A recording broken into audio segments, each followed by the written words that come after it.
Hey guys, it's Medicosis Perfect Status where medicine makes perfect sense. Welcome to my 5 minutes review playlist. In previous videos, we talked about the difference between familial adenomatous polyposis and hereditary non-polyposis colorectal cancer. We talked about the different types of amyloidosis. We talked about the differences between nephritic syndrome and nephrotic syndrome. We talked about acute otitis media with effusion, and today it's time for chronic suppurative otitis media. The word chrono means time. I have been having this for a long time. Suppuration is pus, inflammation of my middle ear.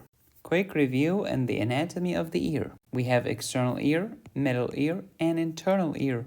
The external ear has the auricle or the ear pinna, external auditory canal, and the tympanic membrane or membrana tympanicum, or simply your eardrum. As for your middle ear, it has the famous 3 bony ossicles. Don't forget, it is communicating with the nasopharynx via the eustachian tube or auditory tube. When you were young, your eustachian tube was wider, more horizontal, and more straight, increasing the risk of the transmission of infection from the nasopharynx to your middle ear. Your inner ear has the cochlea, the vestibule. That's why the nerve is called vestibulocochlear nerve, which is cranial nerve number 8, a sensory nerve that takes impulses from your inner ear until it reaches the pontomedullary junction of your brainstem. If I have otitis media, I don't understand where the effusion come from.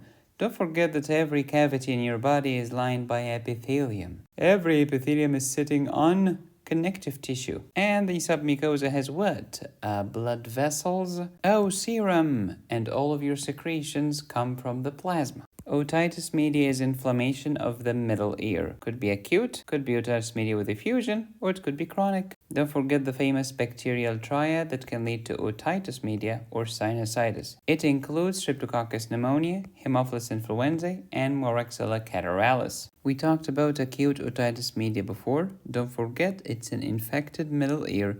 Acute inflammation is redness, hotness, swelling, pain, loss of function. It has purulent effusions, loss of the clear reflective cone of light on otoscopy. If you perform pneumatic insufflation, you'll find decreased mobility of the tympanic membrane. Complications include spread of infection, mastoiditis, meningitis, brain abscess, etc., rupture of the tympanic membrane, conductive hearing loss, and more. Management of acute otitis media is antibiotics such as amoxicillin or amoxicillin clavulanic acid. Surgical options include laryngotomy and or tympanostomy tubes. Next is otitis media with effusion. No infections here. The effusion could be serous or mucinous but not purulent, caused by eustachian tube dysfunction. A sense of fullness or pressure in my middle ear. On otoscopy, you see air fluid levels. Antibiotics probably are not gonna help because there is no infection. Here is acute otitis media. We see the bulging of the tympanic membrane, absence of the cone of light. Otitis media with effusion, we see the air fluid levels because of the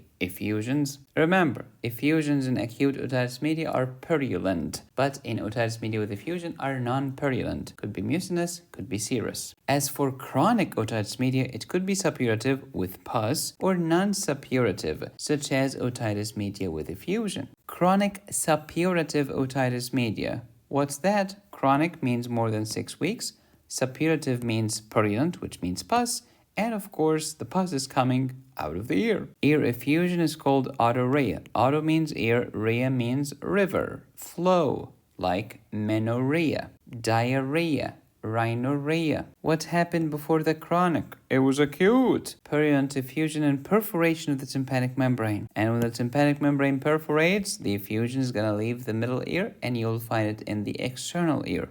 Any problem in the middle ear or the external ear can of course lead to conductive hearing loss, which can become permanent. Don't forget that any infection can spread. Diagnosis is made clinically. You have to have symptoms for more than 6 weeks and otoscopy to look at this purulent autorrhea. Management is drops of a fluoroquinolone antibiotic such as fluoxetine. You want more complications for chronic suppurative otitis media? We have intracranial and intratemporal. Intracranial include abscess, empyema, encephalitis, lateral vein thrombosis, because that's the one next to your ear, meningitis, encephalitis, brain abscess, etc. Intratemporal. Don't forget that many pathologies can lead to dystrophic calcification, ossification of the middle ear, fibrosis, granulation, destruction, reactive bone formation, perforation of the eardrum, cholesterol granuloma, labyrinthitis, mastoiditis, perostitis, facial paralysis, and much more. To learn more about fluoroquinolones and the difference between respiratory fluoroquinolones versus the non-respiratory fluoroquinolones, you can download my antibiotics course at medicosisperfectionalis.com. If you want to learn about trauma surgery, orthopedic surgery, cardiothoracic surgery, general surgery, and much more, download my surgery high yields course at medicosisperfectionalis.com. For preeclampsia, eclampsia, chorioamnionitis, twin